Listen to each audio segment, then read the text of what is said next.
자, 오늘 본문이 좀 긴데 제가 한번 요점 정리해 보면 세 가지거든요. 어떤 거냐면, 자, 첫 번째, 예수 믿기 전에 가지고 있었던 종교가 있었는데 예수 믿은 다음에 그 종교와 기독교 신앙과의 관계를 어떻게 할 것인가? 첫 번째 질문이고, 두 번째 질문은 예수 믿기 전에 내가 가지고 있었던 직업이 있었는데 예수 믿은 다음에 내가 직업을 어떻게 가질 것인가? 이게 두 번째고, 마지막 세 번째는 내가 예수 믿은 다음에 결혼 생활 그리고 가정 생활을 어떻게 할 것인가? 이 세 가지가 오늘 본문의 핵심 주제입니다. 제가 이 세 가지를 한번 오늘은 공부하듯이 한번 절대로, 예배 때마다 제가 우리 성도들한테 가장 많이 듣는 말이, 목사님 왜 그렇게 울리세요? 이러는데 오늘은 울리지 않고 공부하듯이 한번 제가 차근차근 한번 해보려고 해요. 자, 고린도전서 7장 18절, 자, 우리 다 같이 읽겠습니다. 시작. 할례자로 부르심을 받은 자가 있느냐? 무할례자가 되지 말며, 무할례자로 부르심을 받은 자가 있느냐? 할례를 받지 말라. 자, 첫 번째 질문은 뭐냐면, 예수 믿기 전에 나에게 종교가 있었는데 예수 믿은 다음에 기독교 신앙을 가진 사람으로서 옛날의 종교와 지금 기독교 신앙과의 상관관계를 어떻게 할 것이냐. 오늘 18절에 보니까 할례 받는 것도 아무것도 아니요, 18절에 보니까 할례자로서 부르심을 받는 자가 있느냐, 무할례자가 되지 말며, 무할례자로 부르심을 받은 자가 있느냐, 할례를 받지 말라. 이 말이 무슨 말이냐면요, 이미 할례 받았다면, 그러면 무할례자가 되려고 애쓰지 말고, 아직 할례 받지 않았다면 굳이 할례 받으려고 애쓰지 마라. 여러분, 할례라는 말이 무슨 말이냐면 요즘 말로 말하면 포경수술 같은 거잖아요.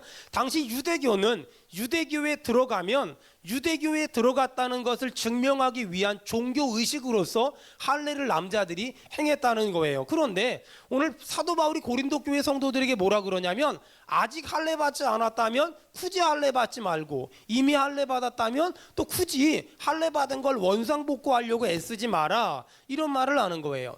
이 본문을 읽으면 성경을 전혀 모르는 사람들은 오해도 안 하는데, 성경을 어설프게 아는 사람들은 약간 헷갈려요. 왜냐하면 구약 성경엔 할례 받으라 그러거든요. 근데 왜 신약 성경에 들어와서 바울은 고린도 교회에게 굳이 할례 받을 필요 없다고 말할까? 좀 이상하잖아요. 자, 여기서 우리가 성경을 통전적으로 본다, 아니면 성경을 전체적으로 보는 게 필요한데, 구약 성경에 하라고 했던 것 중에 신약 성경에 하지 말라고 하는 것이 있고, 또 구약 성경에 하지 말라고 한 것 중에 신약 성경에 하라고 하는 것들이 있다는 거예요. 또 다른 말로 말하면, 구약에는 예수님을 보여주기 위한 그림자 같은 역할을 했던 것들이 있는데, 그 중 하나가 뭐냐면 성전, 또 성막, 그 다음에 할례, 또 제사법 같은 것이었어요. 레위기를 보면 뭐 번제, 소제, 화목제, 속죄제, 속건제, 이런 것들을 드렸거든요. 그런데 예수님이 이 땅에 오셔서 십자가에 못 박혀 죽으셨어요. 그리고 영원하고 완전한 제사를 드렸어요. 그리고 나니까 우리가 굳이 그렇게 짐승을 잡아서 제사를 드릴 필요가 있다 없다? 그렇게 제사를 드릴 필요가 없다. 왜냐하면 예수님이 영원하고 완전한 제사를 드렸기 때문에 이제는 더 이상 그런 번제나 소제나 화목제나 속죄제나 속건제를 드릴 필요가 없다라고 생각하면 돼요. 할례도 이와 비슷한 경우예요. 구약 성경에는 유대교에 입교하면 할례를 받아라, 이것이 종교적인 의식이었는데, 우리가 예수님을 믿음으로 말미암아 굳이 할례 받을 필요가 없다가 이 성경의 이야기라는 거예요. 그래서 우린 지금은 예수를 믿고 나면 할례는 받지 않지만, 우리가 예수를 믿는다는 걸 사람들에게, 하나님께, 천사에게, 마귀에게 공식적으로 알리기 위해서 우리가 받는 종교적인 의식이 있어요. 그걸 뭐라고 할까요? 세례라고 한다. 세례는 뭐하고 똑같냐면 결혼식하고 똑같은 거예요. 이런 거 있잖아요. 우리 현주가 사랑하는 남자가 있어요. 결혼식을 안 해도 살 수는 있어요. 하지만 결혼식을 왜 할까? 내가 이 남자랑 공식적으로 사랑하는 사이입니다를 하나님과 사람과 천사들과 마귀들 앞에 알리기 위해서, 특별히 결혼하기 전에 따라다녔던 수많은 남자들에게 알리기 위해서 결혼식을 하는 거예요. Do you understand? 그런 거라는 거예요. 결혼식이란 내가 이 남자랑 내가 사랑하는 사이라는 걸 공식적으로 수많은 사람에게 알리기 위해서 내가 결혼식을 하면서 공식적으로 선포하는 것이듯이, 마찬가지로 세례란 내가 하나님을 믿는 사람이라는 걸 하나님과 수많은 사람들과 천사와 마귀들에게 선포하는 그런 의식이란 말이에요. 그런 의미에서 본다면 구약 성경에 하지 말라고 했지만 신약 성경에 해야 되는 것들이 있고, 구약 성경에 해도 된다고 말했지만 신약 성경에 하지 말아야 될 것들이 있다. 그래서 신학에서는 그것을 구약과 신약의 연속성 혹은 구약과 신약의 불연속성이라고 말해요. 특별히 구약에는 성전, 성막, 할례, 제사 이런 것들이 있었는데, 예수님이 십자가에 못 박혀 죽으심으로, 예수님이 이 땅에 오심으로 그런 것들은 꼭 해야 될 필요가 없다라고 생각하면 돼요. 조금 더 구체적으로 진도를 나가보면 구약 성경엔 먹지 말라고 했는데 신약 성경엔 먹어도 된다라고 말하는 그 먹는 것에 대한 문제들이 성경엔 굉장히 첨예하게 대립하고, 때로는 하나님을 믿는 사람들끼리 이 먹는 문제를 가지고 논쟁하는 사람들이 꽤 많이 있더라는 거예요. 자, 좀 정리하면 이런 거예요. 하나님이 사람을 만드시고 사람들에게 먹으라고 말했어요. 동산 중앙에 있는 선악과만 빼고 다 먹어라. 근데 그 먹으라는 말에는 주로 땅에서 나는 채소, 열매, 과일 이런 것들만 먹으라는 거였어요. 그리고 좀 더 넘어가면 노아 홍수가 끝나고 나면 이제는 고기를 먹으라는 말이 나와요. 그 다음에 레위기를 지나가면 레위기 11장에 보니까 굽이 갈라지고 되새김질하는 것들, 비닐이 있는 것들은 먹고 그러지 않은 것들은 먹지 말라. 사람들은 그렇구나 이렇게 넘어가는데, 그 레위기 11장을 읽다 보니까 한 가지 걸리는 게 있어. 굽이 갈라지고 되새김질하는 거는 먹어도 되는데 소 이런 거, 그렇지 않은 것은 먹지 말라는 거예요. 지금 당장 문제가 있어요. 삼겹살은 어떻게 할 것인가? 이게 보통 일이 아닌 거예요. 먹어야 되나 먹지 말아야 되나? 근데 분명한 건 레위기 11장을 근거로 해선 먹으면 안 된다는 거예요. 어떤 사람들은 창세기 1장에 근거해서 하나님은 사람에게 채소, 또 열매, 과일만 먹으라고 말했다 이렇게 주장하는 사람들이 있어요. 그리고 어떤 사람들은 아니다, 노아 홍수 이후에 고기 먹으라 그랬다. 또 어떤 사람들은 아니다, 레위기 11장에 굽이 갈라지고 되새김질하고 비늘이 있는 것만 먹으라 그랬다. 그래서 어떤 사람들은 아직도 돼지고기를 안 먹거나, 아직도 순대를 안 먹거나, 아직도 오징어를 안 먹거나, 아직도 갈치를 안 먹는 사람들이 있다는 거예요. 자, 그러면서 서로 막 싸워요.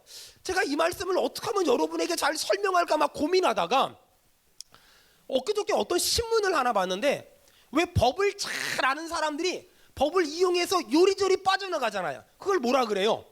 법꾸라지. 미꾸라지 동생인가 봐요. 법꾸라지.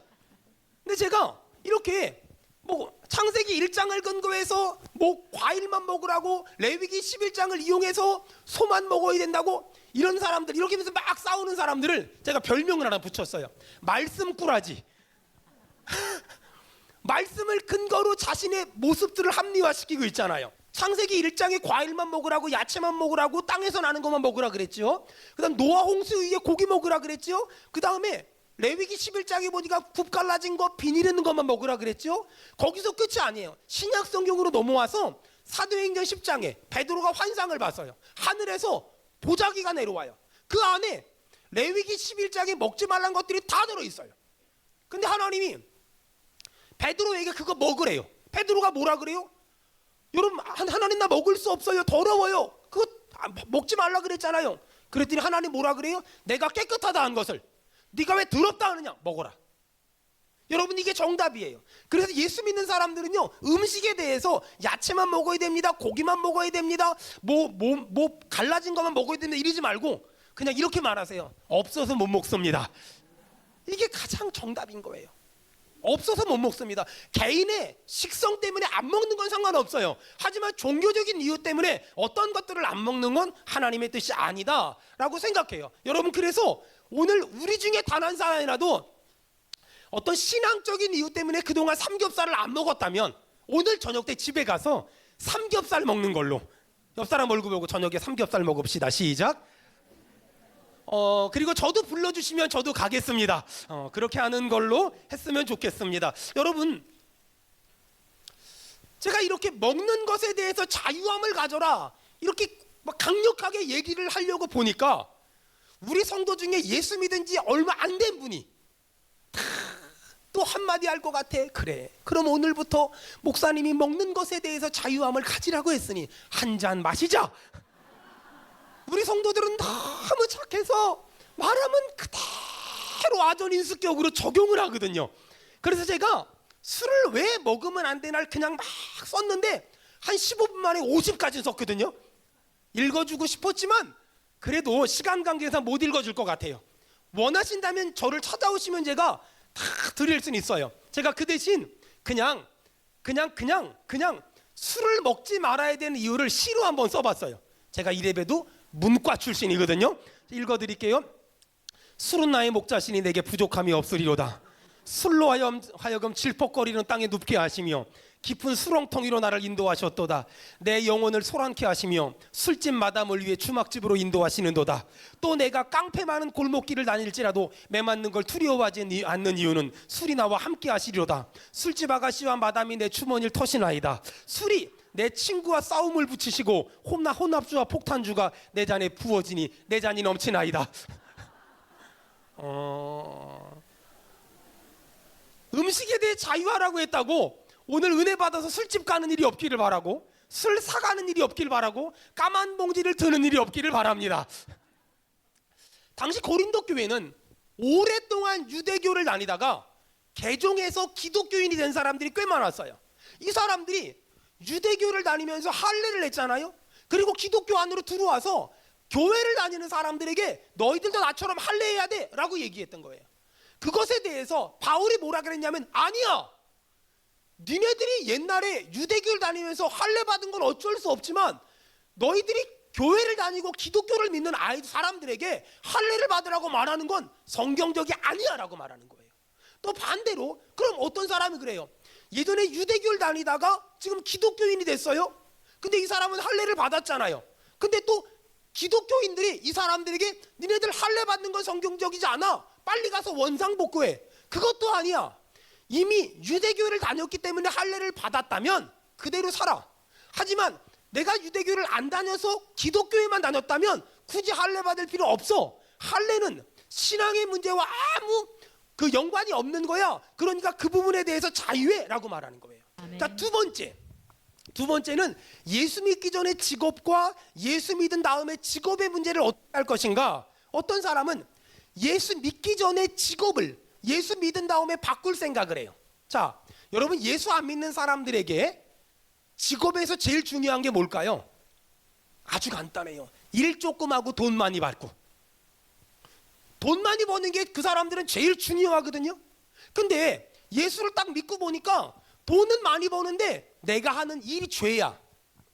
사기치는 거고, 누군가를 아프게 하는 거고, 누군가를 울리게 하는 거고, 술을 팔고 사람들을 타락하게 만들고 사람들을 방탕하게 만드는 것들이야.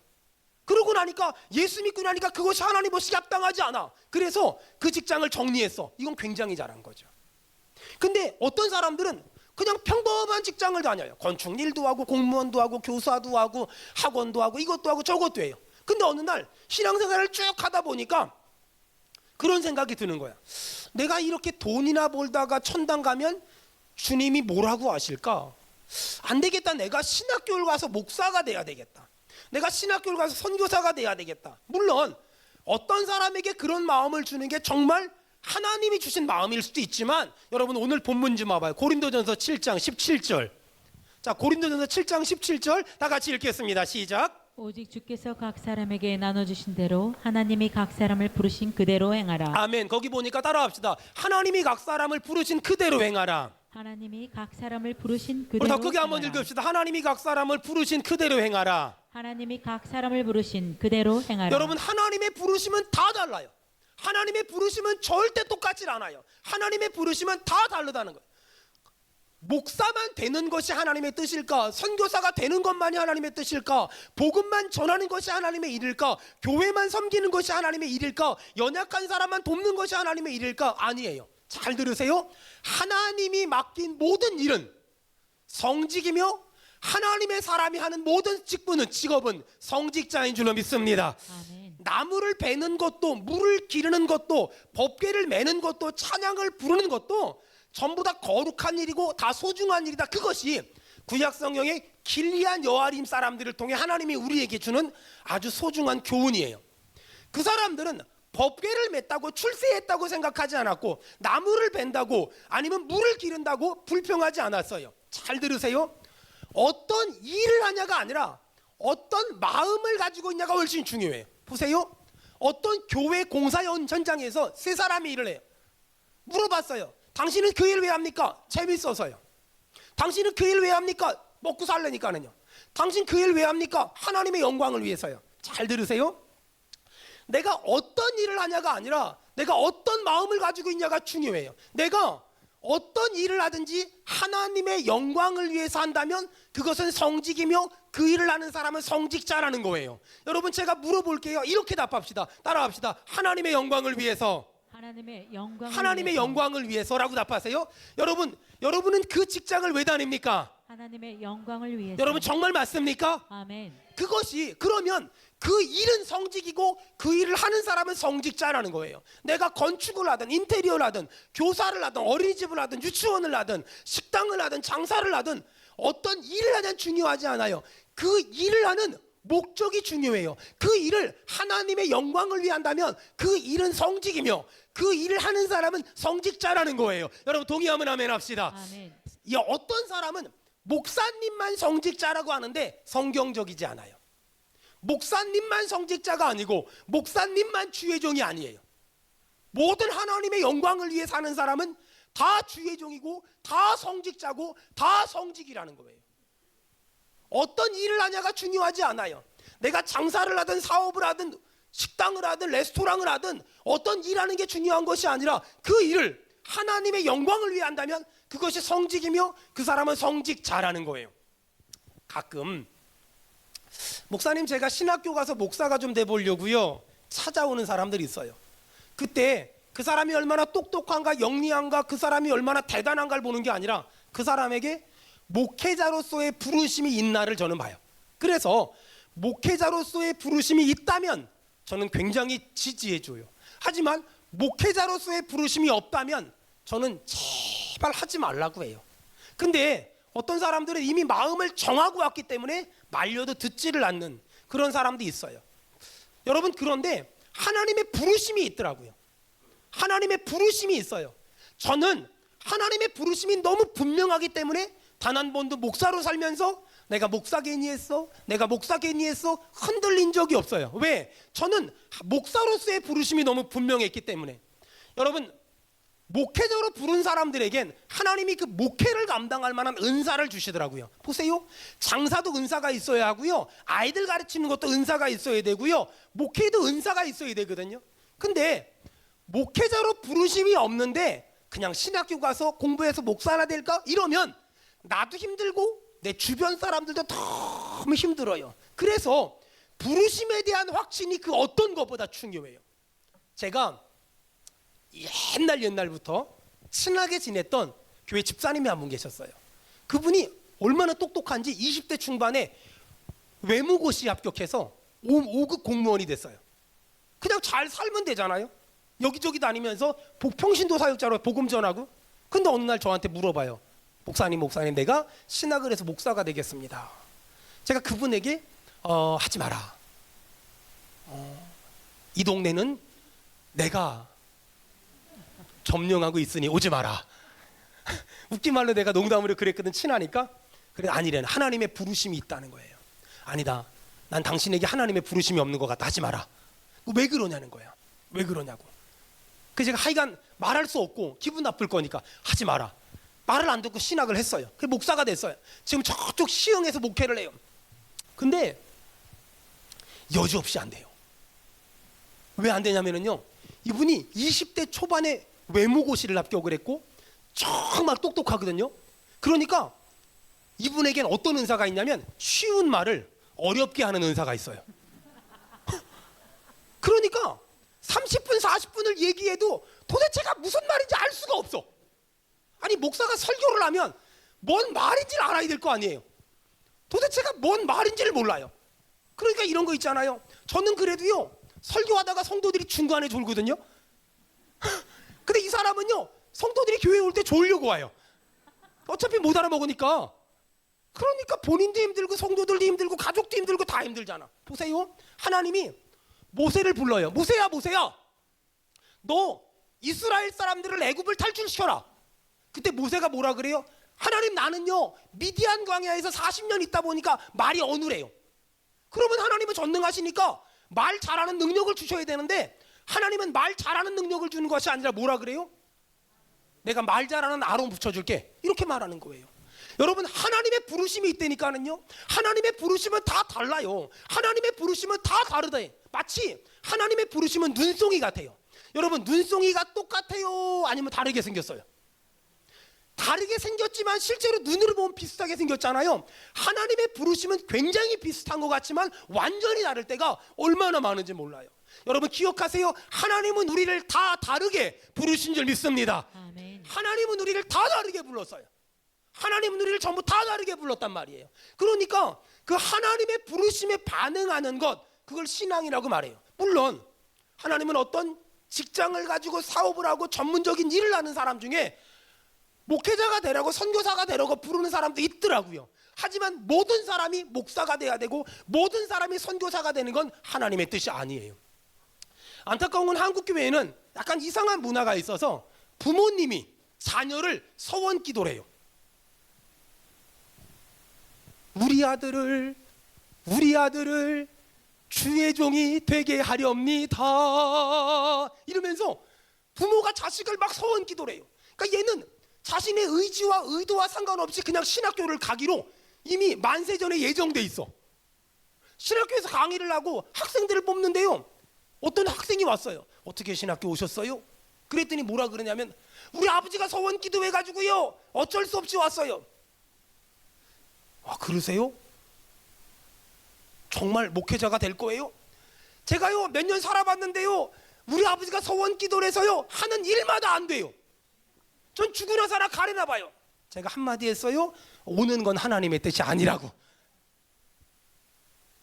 여러분, 이런 사람들, 어떤 사람들도 무슨 좀 기도원 같은 데 가서 안수기도 받았어. 따라 신학교 가라, 신학교 가라, 신학교 가라. 주로 따라 그러는 이유는 여자들이 그런 데 잘 넘어가거든요. 여러분, 하나님의 부르심은 직접 받아야지. 하나님의 부르심은 내가 직접 받아야지. 어떻게 그 사람에게 내 인생을 맡기고 그 사람에게 내 삶을 맡길 수가 있어요? 그건 전부 이상한 거예요. 여러분, 그리고 잘 들으세요. 주의 종이 된다는 건 목사나 선교사가 되는 걸 의미하는 게 아니에요. 내가 지금 하는 일을 하나님의 영광을 위해 하면, 내가 지금 살아가는 삶을 하나님의 영광을 위해 살면 그 사람이 주의 종이며 그 사람이 성직자이며 그 사람은 성직을 감당하는 줄로 믿습니다. 그러므로 꼭 목회자가 돼야 되고 꼭 선교사가 돼야 되고 꼭 신학을 해서 목사가 돼야 하나님의 뜻이라고 생각하는 건 생각이 너무 좁고 너무 생각이 편협한 생각일 가능성이 많다는 거예요. 가끔 우리 청년들 중에 저한테 그래요. 목사님 저는요 대학 졸업하고요 기독교 관련 단체나 기독교 관련 직장에 다니고 싶다고. 제가 그래서 그 아이한테 그래요. 하지 마라. 왜냐면 월급이 짜. 대부분 교회 관련된 데는 월급이 짜. 하지 마라. 돈 많이 주는 데 가서 헌금 많이 해라. 제가 많이 말려요. 왜냐면 그 아이의 마음속에 어떤 생각이 있냐면, 기독교 관련된 단체나 기독교 관련된 직장에 가면 거기는 부정과 부패도 없고 사람 간의 갈등도 없고 거긴 싸움이나 미움이나 시기나 질투가 없지, 거긴 천국일 거라고 생각하거든요. 제가 그 친구한테 이렇게 말했어요. 천국은 죽어야 간다. 이 세상에 그런 데가 없는 건 기독교 관련 단체고, 회장님이 사장님이 아무리 기독교인일지라도 거기도 여전히 부정과 부패가 있고 거기도 여전히 갈등과 다툼이 있으니 가지 마라 라고 제가 단호하게 아주 야멸차게 얘기합니다. 잘 들으세요.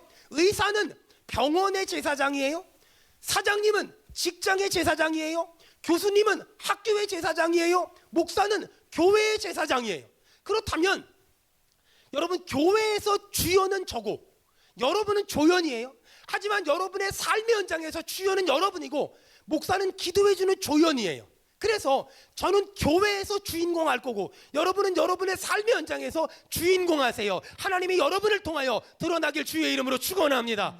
정말 하나님이 기뻐하는 신앙은 뭐냐? 세상에서 강한 그리스도인, 교회에서 큰 소리치는 그리스도인 아닌 세상에서 강한 그리스도인. 주여, 우리 성도들 한 사람 한 사람이 세상의 빛이 되게 하시고 세상의 소금이 되게 도와주시옵소서. 도와주시옵소서.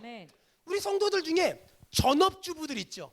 가끔 전업주부들이 이런 말해요. 집에서 노는 사람이라고. 여러분, 전업주부는 집에서 노는 사람이 아니에요. 가정에서 살림하는 사람이에요. 여러분, 왜 살림이라고 말할까요? 전업주부가 가정에서 살림을 잘하면 가족이 살아요. 살림이란 말은 무슨 말이냐면요, 살린다는 말이거든요. 그래서 주부가 살림을 잘하면 살거든요. 우리 교회 모든 아내들을 통하여 가정이 살아나길 축원합니다.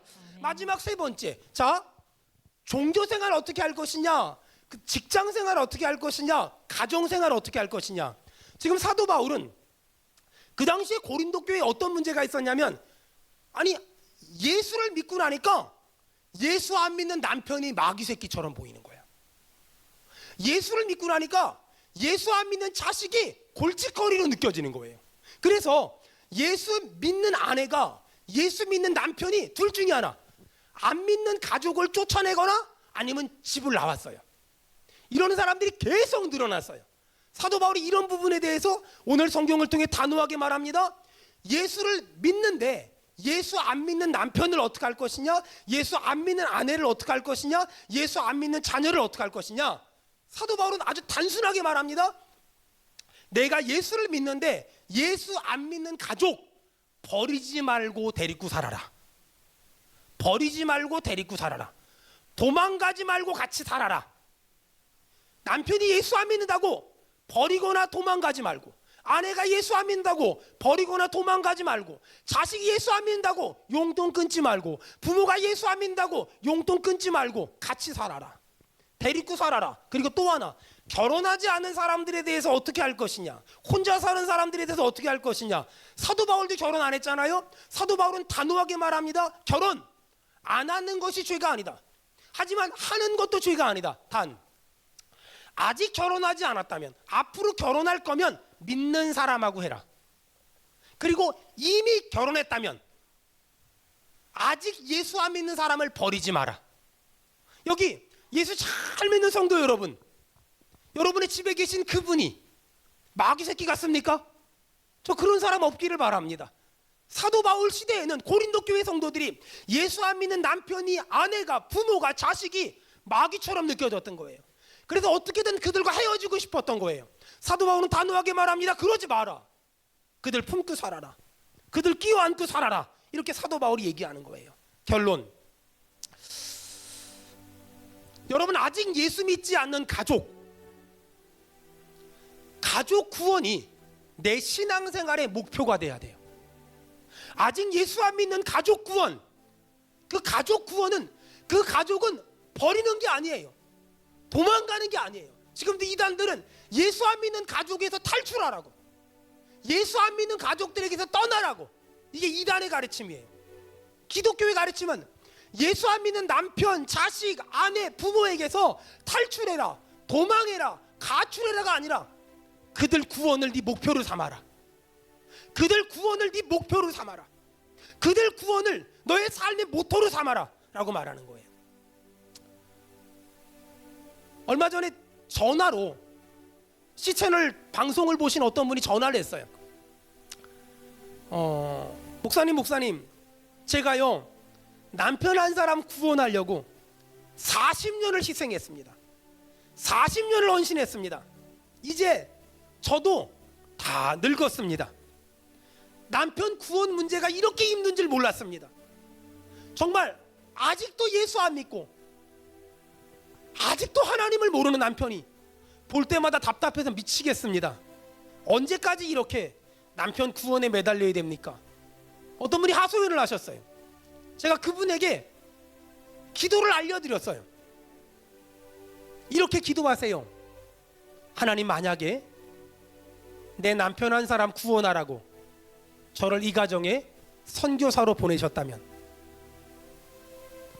하나님, 만약에 남편 한 사람을 구원하라고 저를 이 가정에 선교사로 보냈다면, 제가 대단한 일 하지 못해도, 제가 큰 일 하지 못해도, 제가 화려한 일 하지 못해도 남편 한 사람 구원을 위해서 순종하겠습니다. 제 남편 구원을 위해서 평생을 살겠습니다. 이렇게 기도하라고 제가 가르쳐줬어요. 여러분 이미도 믿는 사람끼리 결혼했다면 이런 고민 없겠죠? 하지만 내 남편이 안 믿는다고 버리는 건 하나님의 뜻이 아니에요. 내 가족이 예수 안 믿는다고 버리는 건 하나님의 뜻이 아니에요. 그들을 내쫓거나 그들을 탈출하거나 그들을 가출하거나 그건 하나님의 뜻이 아니라는 거예요. 하나님이 나를 그 가정에 왜 보냈을까? 나를 선교사로 보낸 거예요. 나를 선교사로 보낸 거예요. 여러분은 그 가정의 선교사예요. 여러분 선교사가 선교지에 가서 아무것도 안 하면 안 되잖아요. 여러분 특별히 저 중동 지역이나 저런 황무지 같은 복음의 황무지 같은 땅 있잖아요. 그곳에는요 30년 40년 사역하면서 한 사람만 예수 믿게 해도 대박이에요. 여러분이 어떤 큰 일을 하지 못해도, 어떤 대단한 일을 하지 못해도, 어떤 화려한 일을 하지 못해도 여러분 오늘 마음에 결단하세요. 내가 내 남편 하나 구원시킬 수 있다면, 내가 내 아내 하나 구원시킬 수 있다면, 내가 내 아이들 하나 믿음의 사람 만들 수 있다면, 내가 내 주변에 내 시부모님, 우리 처갓집 가족들 그들 하나 구원할 수 있다면, 주님 그것이 하나님이 나에게 주신 사명이라면 하나님 이제 더 이상 언제까지 이래야 되냐고, 언제까지 이렇게 살아야 되냐고, 나는 언제까지 여기에 매달려야 되냐고 말하지 않고 주여 끝까지 순종하게 도와주시옵소서, 끝까지 충성하게 도와주시옵소서.